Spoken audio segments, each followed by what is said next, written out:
Nah, kaos, bagi-bagi. Waya nyebari baju we. Ngomong-ngomong dapat mana mobil?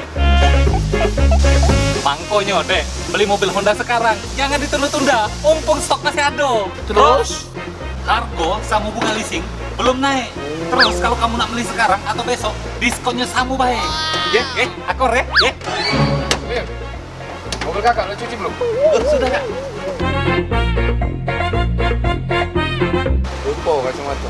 Iya ya. Iya. Jadi apa dia kesan kita nih? Uji beli mobil. Bro, lifestyle aku ini memang asik bro. Tapi jutaan orang tidak menyadari kalau kontrakan aku tuh 250.000 sebulan, 800.000 lah sama listrik. Aku nih susah bro.